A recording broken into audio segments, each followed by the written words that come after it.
torben diidamii lammaffaan Pirimeer Liigii Ingiliz sabtii fi haala dakaleessaa taphatameeti jiram. Haala dakaleessaa taphoonni afur kan taphataman hoggaa ta'u afranuu wal injifachuudhaan xumuramaniiti jiran. Guyyaa sabtiitis taphoonni 5 taphatamanii 5 wal mo'achuudhaan kan xumuraman hoggaa ta'u haaluma kanaan taphoota afran haala dakaleessaa taphatameen kilabni Pep Guardiola Manchester Cityin waan bayyanachaa jiru fakkaatam. Dirree isaatii ala gara dirree Portimao Road imaluudhaan Ipswich Town garaagarummaa bal'aatee 6-2 mo'achuun deebi'e. Cityin boqonnaa jalqabaatiin gooliiwwan Phil Foden lama galchee fi Maatiiw Kovacic tokko galcheen 3-2 kan xumure hoggaa ta'u boqonnaa lammaffaa irratti galchiiwwan 3 tan Jarmi Doku, Erling Braut Haaland fi James Makateen galchan dabalatee walumaa galatti galchii 6-2 mo'achuun milkaa'eeti jiram. Ipswich Town kilaba bara kana liigii gadi irraa ol guddate yoo ta'u kan kaleessaa dabalatee taphoota 22 taphate keessaa yeroo 12ffaaf mo'amuu isaatiin Cityin taphoota 22 hanga ammaatti taphateen 10 akka mo'atee 5 qixa bahee tapha 6 mo'amuudhaan qabxii 38 sadarkaa afuraffaarratti ol baheeti jiram. Pep Guardiolaan erga gara Manchester City dhufeem osoo dorgommichi torbee 22ffaarra jirum taphoota 6 mo'amuun seenaa isaa keessatti isaaf kan jalqabaati. Manchester Cityin kilaba Ipswich Town tapha dhaqaa galaateen walumaa galatti goolii 10-2 mo'achuu dandeetti jiram. Guardiolaan kilaboota liigii gadii keessaa dhufan waliin taphoota 22 taphateen 20 akka mo'achuudhaan riikardii Haariyaas galmeesseeti jiram. Haaluma wal fakkaatuun kilabni biraa kan magaalaa Manchester United dirree isaa Old Trafford irratti Brighton and Hove Albion keessummeessuudhaan 3-1 mo'amuu dandeetti jiram. Brighton yeroo lammaffaatiif baruma kana dirree Old Trafford dhaquudhaan Manchester United wal faana mo'achuu dandeetti jiram. Brighton fi Manchester United tapha boqonnaa jalqabaa gooliiwwan Yankuba Mintee fi Bruno Fernandes taphaa fi peenaalitiin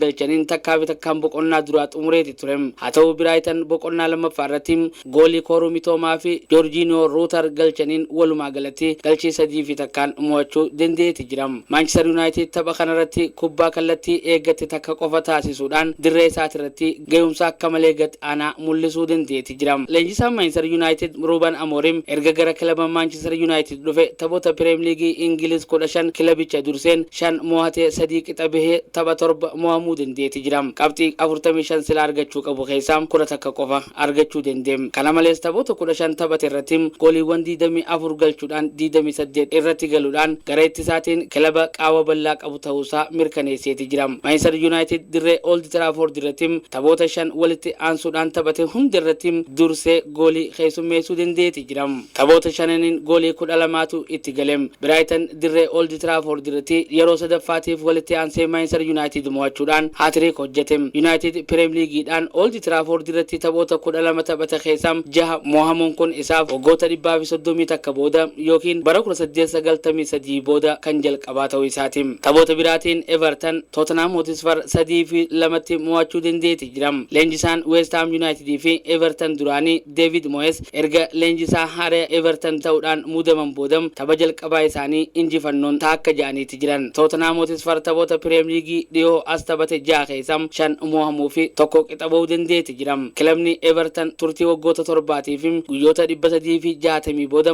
yeroo jalqabaatiif tapha walakkaa jalqabaarratti goolii 3 galchuun Tottenham Hotspur dursuu dandeetti jiram. Kilabni biraa keewumsa ajaa'ibaatiin dorgommii Pirimeer Liigii Ingiliz keessatti ajab nama jechisiisaa jiru Nottingham Forest Southampton keessummeessuudhaan 3-2 mo'achuu dandeetti jiram. Tapha kilaboonni lamaan waliin taphatan kanarratti gooliin 5 galuu dandeesseeti jirti. Nottingham Forest taphoota 8 odoo hin mo'amin walitti aansuun injifannoon itti fufuu isaati. Taphoota 5 guyyaa sabtii taphatamaniin Newcastle United osoo hin eeggamin Bournemouth dirree fi deeggartoota isaa fuulduratti garaagarummaa bal'aa ta'e 4-1 mo'ameeti jiram. Dursaan Pirimeer Liigichaa Liverpool dirree isaatii ala Brentford wajjin dorgommii taasiseen qormaanni cimaan Brentford irraa isa mudaturlee sa'a dhumtee fi daqiiqaa dabalataa abbaan seeraa dabalan keessatti garaagarummaa daqiiqaa lamaa keessatti goolii 2 galchuudhaan 2-2 mo'achuu dandeetti jiram. Liverpool dorgommii Pirimeer Liigii Ingiliz barana injifachuudhaaf turtii taphoota 8 qofaatu isaaf hafe. Taphoota biraatiin kilaboonni London, Fulham fi Crystal Palace morkattoota isaanii Leicester City fi West Ham United goolii wal fakkaataa 2-2 mo'achuu danda'aniiti jiran. Arsenal fi Emirates irratti Aston Villa keessummeessee 2-2 qixa bahuun qabxii qooddataniiti jiran. Arsenal dursee goolii galchuudhaan 2-2 dursaa turus Aston Villaan duubaa ka'uudhaan Yuri Tielemans